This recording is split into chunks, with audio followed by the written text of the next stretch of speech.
The date was March 19th, 1945.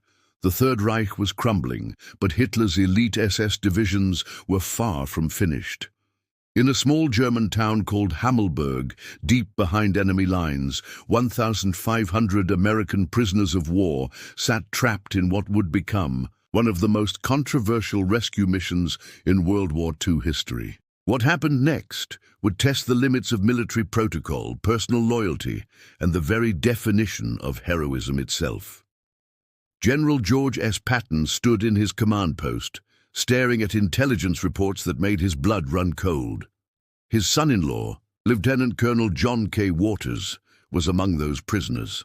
The man who had married his beloved daughter Beatrice was now at the mercy of SS guards who had already demonstrated their willingness to execute POWs rather than let them fall back into Allied hands. The Geneva Convention meant nothing to Heinrich Himmler's black-uniformed fanatics. But this wasn't just about family. The intelligence reports painted a horrifying picture of what was happening to American prisoners across Germany. As the Third Reich's final collapse accelerated, SS units were receiving orders that chilled even hardened intelligence officers. Prisoner camps were to be evacuated, or, if evacuation proved impossible, the prisoners were to be eliminated entirely. The Nazi leadership had made a calculated decision that live American POWs could become powerful bargaining chips, or worse, witnesses to war crimes that could never see the light of day. Hammelburg prison camp sat 90 miles behind German lines, surrounded by the 1st SS Panzer Division, one of the most elite and fanatical units in Hitler's arsenal.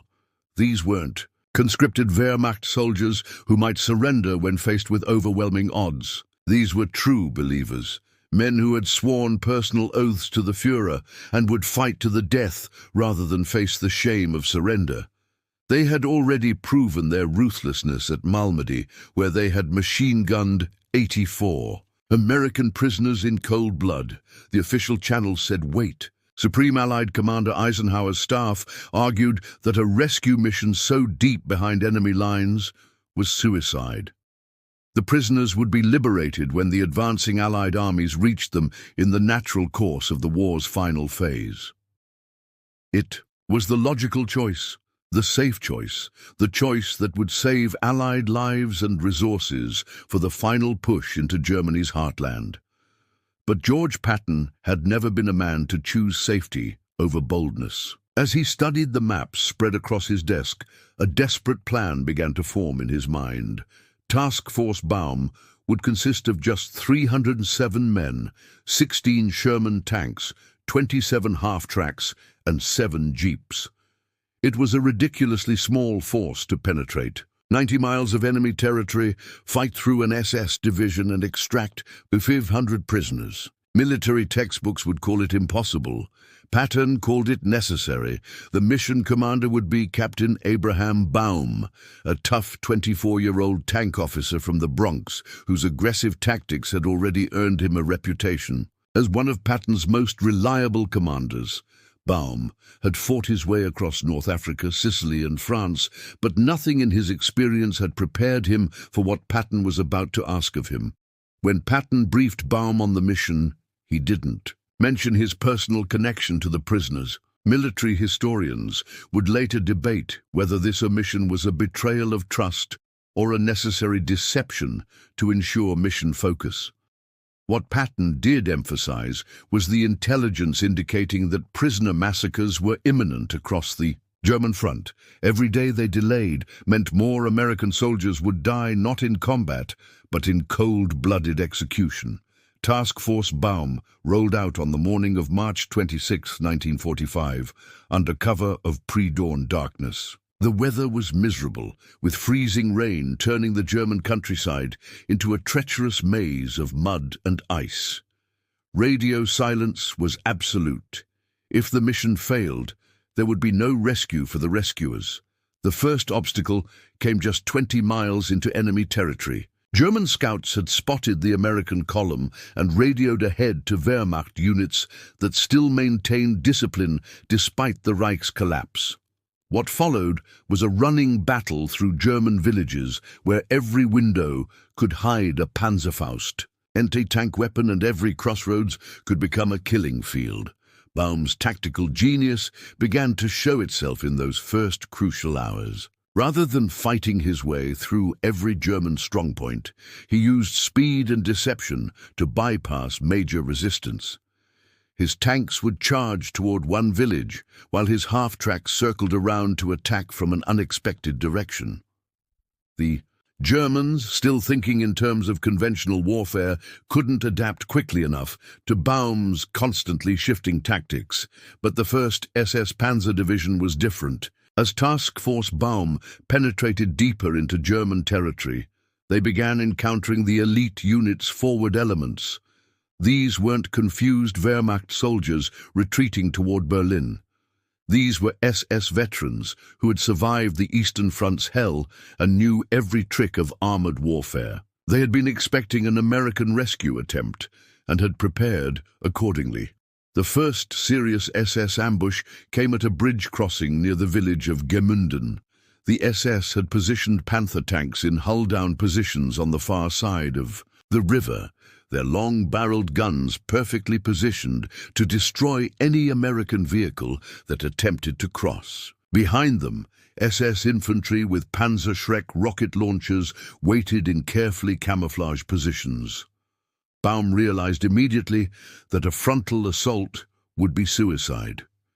His Sherman tanks, reliable as they were, couldn't match the firepower and armor protection of the German Panthers, but Baum had learned from Patton that audacity often succeeded where caution failed. While his main force created a diversion at the bridge, he sent half of his tanks on a wide flanking maneuver through forest roads that the Germans considered impassable. The flanking force emerged from the woods behind the SS positions just as the Germans were focusing all their attention on the bridge. The surprise was complete. 3 Panther tanks exploded in rapid succession, their ammunition cooking off in spectacular fireballs that could be seen for miles. The surviving SS infantry, caught between 2 fires, fought with desperate courage, but were overwhelmed by American firepower and determination. The victory at Gemünden came at a cost. Task Force Baum had lost 4 Sherman tanks and 37 men, reducing their already slim chances of mission success. More importantly, the extended firefight had alerted every German unit in the region that a major American force was operating behind their lines. Radio intercepts indicated that the entire 1st SS Panzer Division was now converging on Task Force Baum's projected route to Hammelburg. As the American column pressed deeper into enemy territory, the countryside itself seemed to turn hostile. German civilians, indoctrinated by years of Nazi propaganda and terrified by Soviet advances on the Eastern Front, began sniping at American soldiers from farmhouses and church towers. Children as young as 12 carried Panzerfaust weapons and had been trained to attack Allied vehicles. The Hitler Youth had been mobilized for a final, desperate defense of the fatherland. The psychological toll on Task Force Baum's soldiers was enormous. These men had fought across Europe, believing they were liberating oppressed peoples from Nazi tyranny. Now they faced the horrible reality that many Germans, even children, viewed them as invaders to be killed at any cost. Every village became a moral maze where split-second decisions meant the difference between survival and death. Meanwhile, at the Hammelburg prisoner camp, American POWs were experiencing their own nightmare. SS guards had received preliminary orders to begin moving prisoners westward, away from the advancing Allied armies. But contradictory orders were also circulating, including the infamous Kommissar Order that authorized the execution of prisoners under certain circumstances. The camp's SS commander, Oberfuhrer Heinrich Himmler himself, had visited the facility just 2 weeks earlier, delivering a speech about the necessity of preventing prisoners from returning to fight against the Reich. Lieutenant Colonel Waters, Patton's son-in-law, had become an informal leader among the American prisoners, despite his own severe injuries from previous battles. He organized a secret intelligence network within the camp, gathering information about guard rotations, weapon locations, and potential escape routes. But Waters also recognized the horrible reality facing the prisoners. Any escape attempt that failed would likely result in mass executions. The SS guards had made it clear that they would rather murder all 1,500 prisoners than face the consequences of letting them return to Allied control. The prisoners could hear the distant sounds of artillery fire growing closer each day. Soviet forces were advancing from the east, while American forces pushed in from the west. The Third Reich was caught in a closing vice, but that meant the SS guards were becoming increasingly desperate and unpredictable. Some guards spoke openly about their orders to eliminate the prisoners if liberation appeared imminent. On March 27th, Task Force Baum was still 40 miles from Hammelburg when they encountered the main force of the 1st SS Panzer Division. The SS had chosen their ground carefully, a valley road with steep hills on both sides that created a perfect killing field. Dug-in Panzer IV and Panther tanks covered every approach, while SS infantry with anti-tank weapons waited in concealed positions. The battle that followed would be remembered as one of the most intense armored engagements of the entire European war. Baum realized immediately that conventional tactics would result in the complete destruction of his force.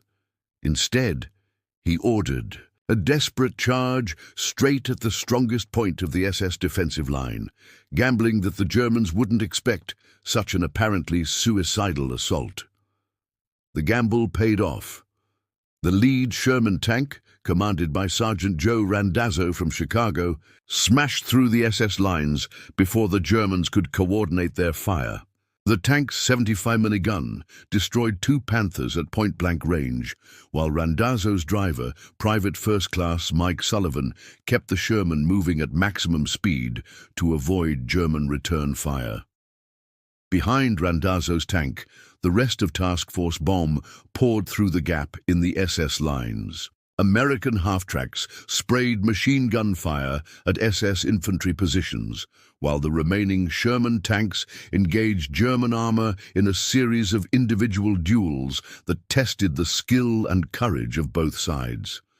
The fighting was so intense that several American and German tanks actually collided with each other, their crews continuing the battle with pistols and grenades at distances measured in feet rather than yards. SS Sergeant Friedrich Weber, a veteran of the Eastern Front, later described the American attack as the most aggressive and skillful tank assault I witnessed in 6 years of war, but the breakthrough came at a devastating cost. Task Force Baum emerged from the valley having lost 8 more Sherman tanks and 63 men. Captain Baum himself was wounded by shrapnel from a German artillery shell, but refused medical evacuation. The force that had started with 307 men now numbered fewer than 200, and they still had 20 miles to go before reaching Hammelburg.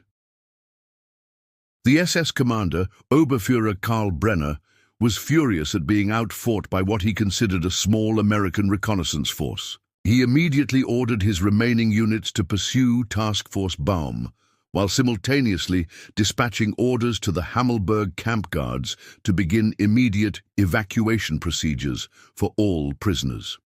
Military historians would later recognize this as a euphemism for mass execution. At Hammelburg, the SS guards received Brenner's orders with a mixture of relief and anticipation. Many of these men had committed war crimes on the Eastern Front and knew they faced execution if captured by the Allies. Murdering 1,500 American prisoners would ensure they had nothing left to lose. The camp commander ordered the prisoners assembled. In the main yard, ostensibly for transfer to another facility, Lieutenant Colonel Waters recognized the signs immediately. German guards were nervous, checking their weapons repeatedly and avoiding eye contact with prisoners. The camps usually Rigid routine had been abandoned. Most ominously, the guards had begun separating officers from enlisted men, a violation of Geneva Convention protocols that usually preceded execution. Waters made a desperate decision. Using a communication network the prisoners had established, through bribery and coercion of sympathetic German personnel, he sent word to every American in the camp to be ready for immediate action. If the guards began the execution process, the prisoners would attempt a mass breakout, regardless of the odds. Meanwhile, Task Force Baum was racing against time and a pursuing SS force that outnumbered them 3-1. Baum's tactical genius was being tested to its absolute limits as he tried to stay ahead of German pursuers while navigating unfamiliar territory without reliable maps. Radio intercepts indicated that German forces were converging on Hammelburg from 3 different directions, turning the rescue mission into a race against overwhelming odds. The irony was bitter. Task Force Baum had successfully penetrated 90 miles behind German lines and defeated elite SS units in direct combat, but they might arrive at Hammelburg just in time to witness the massacre they had risked everything to prevent. Baum pushed his remaining vehicles beyond their mechanical limits, knowing that every minute of delay could mean hundreds of American deaths. On the morning of March 28th, Task Force Baum finally came within sight of Hammelburg prison camp. What they saw made their hearts sink. The camp was surrounded by SS vehicles, and the prisoners were assembled in formations that looked suspiciously like execution arrangements. Smoke was rising from several buildings within the compound, suggesting that the Germans were destroying evidence of their activities, but Baum had come too far to surrender to despair. He divided his remaining force into 3 groups. One group would attack the main gate, while another assaulted the rear of the compound. The third group, consisting of his fastest vehicles, would race directly to the prisoner assembly area to disrupt any execution attempt.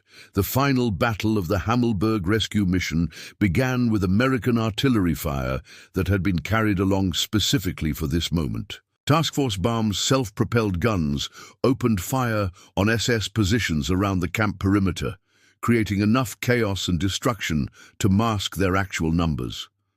The SS guards, expecting a major American offensive, initially fell back from their positions in confusion.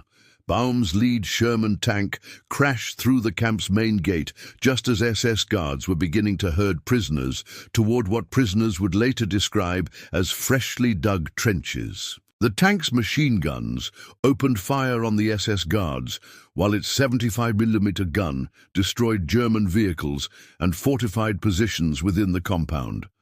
The sight of an American tank smashing through their prison walls had an electrifying effect on the 1,500 prisoners. Despite orders to remain in formation, they began scattering toward any available cover, while SS guards struggled to maintain control of a situation that had descended into complete chaos. Lieutenant Colonel Waters, despite his injuries, began organizing prisoner resistance efforts. American officers who had been secretly planning for this moment produced improvised weapons and began attacking their guards. The SS, caught between advancing American tanks and rioting prisoners, found themselves fighting a battle on multiple fronts, but the SS 1st Panzer Division's pursuit force was only minutes behind Task Force Baum. The Americans had perhaps 20 minutes to extract 1,500 prisoners before being overwhelmed by superior numbers. It was a logistical impossibility that defied military mathematics. Captain Baum made a decision that would haunt him for the rest of his life. Task Force Baum could not possibly evacuate all 1,500 prisoners. Their remaining vehicles could carry perhaps 300 men, and even that would overload the half-tracks beyond their operational capacity. But they could break open the camp, destroy the SS execution preparations, and give the prisoners a fighting chance to escape on their own. The next 20 minutes were among the most chaotic and heroic in American military history. Task Force. Boma soldiers worked desperately to arm prisoners with captured German weapons, while their vehicles held off increasingly aggressive SS counterattacks. Prisoners who were strong enough to fight joined American soldiers in defending the compound, while others scattered into the surrounding countryside in small groups. Lieutenant Colonel Waters personally led a group of prisoners in capturing the camp's armory, distributing German rifles and ammunition to men who had been defenseless just hours earlier. The sight of American POWs turning captured German weapons against their former guards provided a psychological boost that was worth more than additional reinforcements. But the sound of approaching German armor was growing louder. SS Panther tanks were moving toward Hammelburg from 3 different directions, supported by mechanized infantry that vastly outnumbered Task Force Baum's remaining strength. The rescue mission had achieved its primary objective of preventing mass executions, but extraction was becoming impossible. Captain Baum gathered his officers for a final conference. The situation was clear. They could attempt to fight their way out with a small number of prisoners, almost certainly resulting in the capture or death of everyone involved, or they could continue fighting at Hammelburg to buy time for prisoners, to escape individually, knowing that Task Force Baum itself would be destroyed. The decision was unanimous. Task Force Baum would make their final stand at Hammelburg prison camp. They had come too far and sacrificed too much to abandon the prisoners now. If this was where their war would end, they would ensure it ended with honor.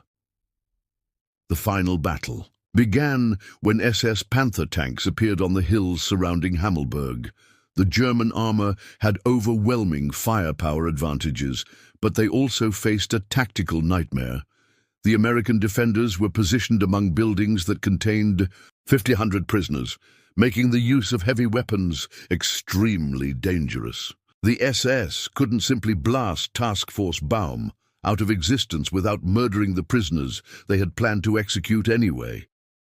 Task Force Baum's remaining Sherman tanks engaged the Panthers in a series of individual duels, while American infantry and armed prisoners defended the camp's perimeter buildings. The fighting was so close that tank crews on both sides could see each other's faces through their vision ports.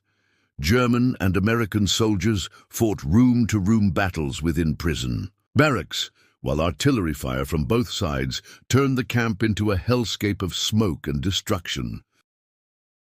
Sergeant Joe Randazzo, the Chicago tank commander who had led the breakthrough at the SS Valley position, found his Sherman facing 3 Panthers simultaneously. His 75mm gun couldn't penetrate Panther armor from the front, but Randazzo had learned every trick of tank warfare in 3 years of combat. He maneuvered his Sherman behind a prison building, using the structure as cover while he repositioned for flank shots on the German tanks. The Panther commanders, expecting the American tank to retreat, were caught off guard when Randazzo's Sherman emerged from behind the building at point-blank range. His first shot penetrated the side armor of the lead Panther, causing an ammunition explosion that destroyed the tank instantly. His second shot disabled another Panther's tracks, immobilizing it for American infantry to finish with captured Panzerfaust weapons. But Randazzo's aggressive tactics had exposed his Sherman to fire from the third Panther. The German tank's long-barreled gun fired a high-velocity round that penetrated the Sherman's frontal armor, killing Randazzo instantly and setting his tank ablaze. The loss of one of their most experienced tank commanders was a devastating blow to Task Force Baum's already desperate situation. Meanwhile, Lieutenant Colonel Waters was leading a group of prisoners in a flanking attack on SS infantry positions. Despite his previous injuries and months of imprisonment, Waters moved with the tactical skill that had made him one of Patton's most respected officers. He had armed his group with captured German automatic weapons and was using classic infantry tactics to roll up SS defensive positions. The sight of American prisoners fighting alongside their rescuers had a profound impact on both sides. SS soldiers, indoctrinated to view Americans as inferior fighters, found themselves being outfought by men who had been starved and brutalized for months. The psychological effect was devastating to German morale and inspiring to American defenders. But numbers were beginning to tell. For every SS soldier killed or wounded, 2 more seemed to appear from the surrounding countryside.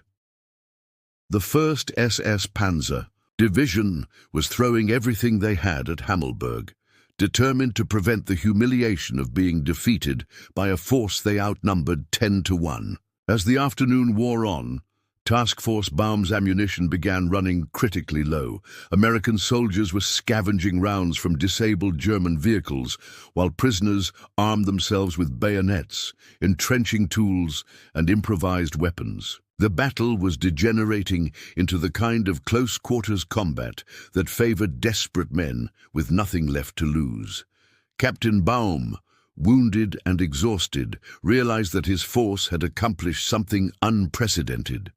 They had penetrated 90 miles behind enemy lines, defeated multiple SS units, broken open a prisoner camp, and prevented the execution of 500 American soldiers. Even if Task Force Baum was ultimately destroyed, they had achieved a victory that would be remembered long after the war's end.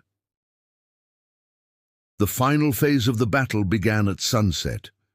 SS infantry, supported by the remaining Panther tanks, launched a coordinated assault on the prison compound from 3 directions simultaneously. American defenders, now numbering fewer than 150 effective fighters, prepared for a last stand that would test the limits of human courage and endurance.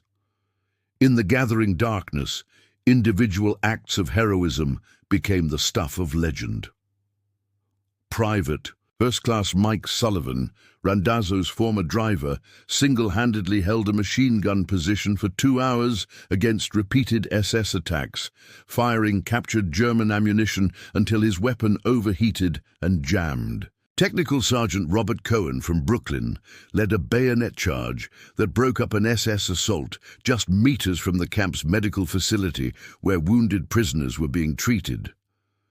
But perhaps the most extraordinary moment came when Lieutenant Colonel Waters, rallying prisoners and Task Force Baum soldiers for what everyone knew would be the final defensive effort, delivered a speech that survivors would remember for the rest of their lives. Standing in the smoke and chaos of a battle that military experts had said was impossible, Waters reminded everyone present that they were fighting not just for their own survival, but for the principle that American soldiers never abandon each other. The words carried across the burning compound, heard by men who had been written off as dead, soldiers who had volunteered for a suicide mission, and prisoners who had given up hope of ever seeing home again.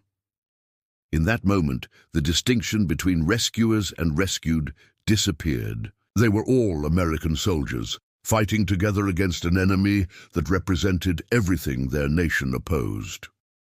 The final SS assault came just after midnight.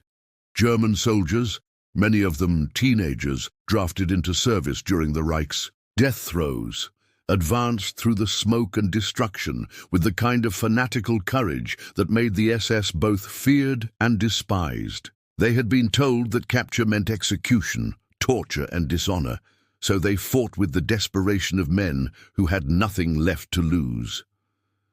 The battle that followed defied military logic and human endurance. American soldiers with multiple wounds continued fighting. Prisoners who hadn't eaten a full meal in months found the strength to engage SS veterans in hand-to-hand combat. Tank crews whose vehicles had been destroyed fought as infantry, using captured German weapons against their former owners. When dawn broke on March 29, 1945, the prison compound at Hammelburg was unrecognizable. Buildings had been reduced to rubble.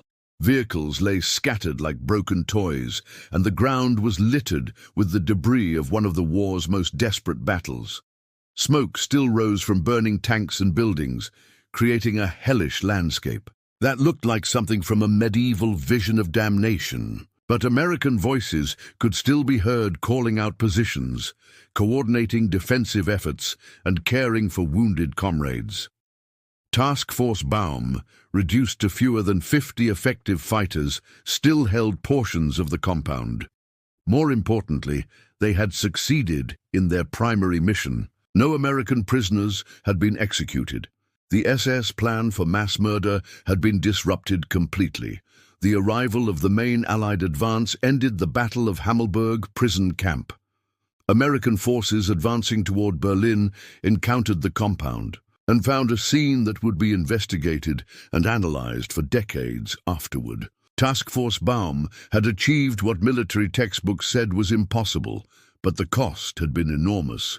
Captain Abraham Baum was found unconscious in the wreckage of his command vehicle, wounded but alive. Lieutenant Colonel Waters had survived multiple injuries and would eventually return to active duty. Of the 307 soldiers who had begun the mission, 32 were killed in action and 43 were wounded. Every vehicle had been destroyed or damaged beyond repair, but 1,500 American prisoners were alive, and more than 900 had successfully escaped during the chaos of the battle. The SS plan for mass execution had been completely disrupted, saving hundreds of lives that would otherwise have been lost to Nazi fanaticism. General Patton's reaction to the mission's outcome was complex and controversial. He had achieved his primary objective of preventing his son-in-law's execution, but the cost in American lives raised serious questions about whether personal relationships had influenced military decisions. The official investigation would continue for months, examining every aspect of the mission, planning and execution. Military historians would later recognize Task Force Baum as one of the most audacious rescue missions in military history. The force had penetrated deeper behind enemy lines than any comparable unit, defeated elite SS formations in direct combat, and achieved objectives that conventional wisdom considered impossible. The legacy of Hammelburg extended far beyond the immediate rescue of American prisoners. The mission demonstrated the effectiveness of aggressive small unit tactics against numerically superior forces. More importantly, it showed that American soldiers would risk everything to prevent the abandonment of their comrades, a principle that would guide military doctrine for generations. The 1st SS Panzer Division, one of Nazi Germany's most elite units, had been defeated by a force they outnumbered 10-1. The psychological impact of this defeat rippled throughout German forces, contributing to the collapse of resistance that would lead to Nazi Germany's surrender just weeks later. For the survivors of Task Force Baum, the mission represented the ultimate test of military skill, personal courage, and national values. They had volunteered for a mission everyone knew was suicide, fought against impossible odds, and achieved objectives that changed the course of military history. Their sacrifice and determination embodied the values that made victory in World War II possible. The prisoners they rescued would go on to rebuild their lives, start families, and contribute to the post-war world in countless ways. Every one of those lives represented a victory against the Nazi ideology that viewed human beings as expendable resources in the service of totalitarian power. Today, the story of Task Force Baum serves as a reminder that extraordinary courage, tactical brilliance, and moral determination can overcome seemingly impossible odds. In a war filled with examples of human brutality and systematic evil, the Hammelburg rescue mission stands as proof that individual acts of heroism can change history itself. The small American force that penetrated 90 miles behind enemy lines, fought elite SS divisions, and rescued 1,500 prisoners had achieved something that would be remembered long after the strategic battles and political negotiations of World War II were forgotten. They had proved that when American soldiers are surrounded, outnumbered, and facing certain death, they do not surrender. They fight, they sacrifice, and they win.